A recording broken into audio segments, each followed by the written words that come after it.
Make-A-Wish, wishing wells and Cloutie wells. Let's start this video with a lovely old wishing rhyme, usually used to wish on the first star of the night. I wish I may, I wish I might, have the wish I wish tonight. Wishes are magical, and they're also very ancient indeed, dating back possibly as far as humanity itself. Early man and even the Neanderthals left offerings at certain sites. Perhaps they, like us, left these offerings in hope of having their wishes granted. Wishing takes on many forms. It has a ritual element and a rather complex etiquette, which many of us are taught in early childhood. Parents often give their children low-denomination coins to be tossed into a wishing well, or encourage their children to make wishes on stars, dandelion seed heads, which are aptly known as wishes, to make a wish when blowing out the candle on their birthday cake, or to wish for money from the tooth fairy. Many of our wishing customs involve some kind of exchange, where essentially we offer something in exchange or to pay for the wish, such as coin or a silver pin thrown into a well, a rag tied to a tree, or another form of offering, for example a crystal, a seed or a flower. The traditional offering of a pin was so popular that many wishing wells were known as pin wells. There's a lovely example of a fairy pin wishing well near Kettle's Hill Fort in Northumberland, where local maidens would drop in a silver pin in order to gain the blessing of the fairies for their endeavours.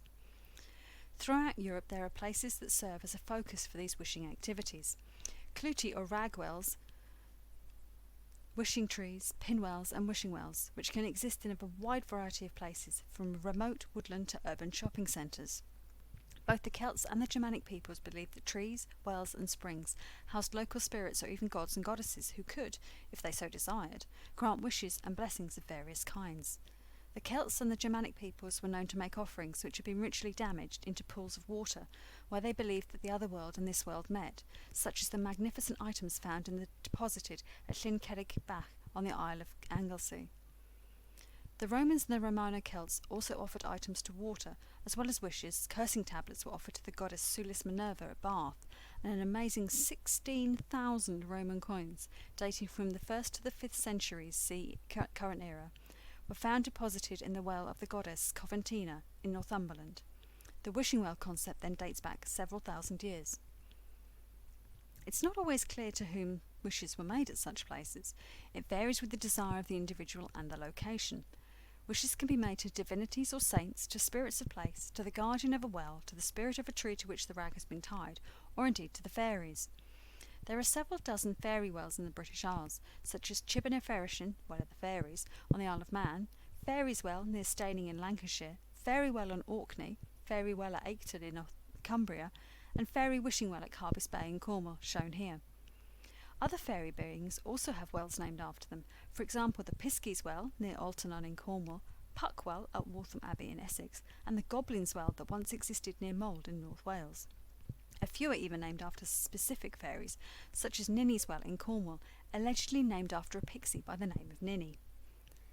Some wishing or sacred wells were said to have very specific healing or wishing powers. Viking mythology talks of the Well of Mimir, which was a source of great wisdom. Odin gave his right eye in order to receive that wisdom. There are several eye wells in the UK where the waters of the well gained a reputation for being particularly good for eye complaints. In others, the movement of the waters or the fish who dwelt within the waters was said to portend the future, or literally provide a portal into the future or other world. The once very popular fairy pin well on top of Brayton Braff, sadly now a reservoir, gained a reputation for granting a very particular kind of wish. One day a girl rested by the well. As she stared into its waters, she found herself wondering who her future husband would be. Suddenly she was enchanted into fairyland. The fairies there said to the girl that they needed human assistance as they were having trouble with their hawthorn arrows, and thought how much more effective silver pins would be. So they said to the girl that from then on, if a girl or woman threw a silver pin into the well for the fairies, they would be granted a glimpse of their future husband in exchange. There is a theory that casting coins or pins into water in exchange for a wish has a practical effect. Both copper and silver both have biocidal properties, so when items of these two metals are placed in water, they can help make the water safer to drink. So it could be that people drinking water from those wells were less affected by illnesses from water-based bugs than wells without coins, therefore giving the coin-filled wishing wells the reputation for giving people good health or curing their ailments. Wishing trees, also known as money trees, where coins are literally hammered or pushed into a tree, are another form of wishing monument. The coins deposited are reputed to pay for the ailment to go away or for the wish to be granted. This practice slowly poisons and kills any living tree. so I cannot imagine any local fairy or tree spirit would look too kindly upon it. However, when the coins are pushed into an already dead tree and the tree rots away, the coins remain as a kind of beautiful metallic skin, preserving the form of the tree and perhaps continuing to provide a home for the local fae. Cloutie trees can be found near Cloutie or ragwells, Cloutie means rag, as well as near other sites deemed sacred or special, such as West Kennet Barrow in Wiltshire and the Wishing Tree near Lochrew Passage Tombs in Ireland. The fencing around the Glastonbury Thorn on Weary Hill, said to have been planted by Jesus' uncle, Joseph of Arimathea, is also adorned with brightly coloured ribbons that flutter in the wind.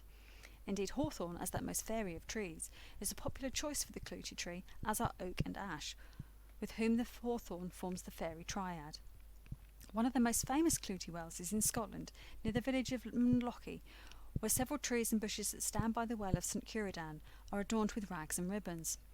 Again, this seems to be a very old tradition. One Cornish well, Christ's Well, was described in 1618, current era, as being all tapestried about with old rags. The concept behind the rags was healing. The rag was dipped into the local well, then rubbed on the afflicted part of the body, and finally hung up on the tree. As the rag disintegrated in the elements, so the element was meant to also fade away. Though wishing wells and wishing trees may be ancient in origin, they are as relevant today as they ever were. Many modern wishing wells donate the coins tossed into them to charities, bringing good karma for anyone who makes a wish upon a coin. Whenever we wish for healing, for improvement in circumstances, for love, for happiness, for a windfall or lottery win, whether for ourselves or others, we are participating in an ancient practice calling upon spirits and deities. Through wishing, we communicate our hopes to the fairies, the spirits and the divine, and we can work with them to manifest our wishes, our hopes and dreams, as many have before us. Just, as always, be careful what you wish for. Thanks for watching. See you in the next video.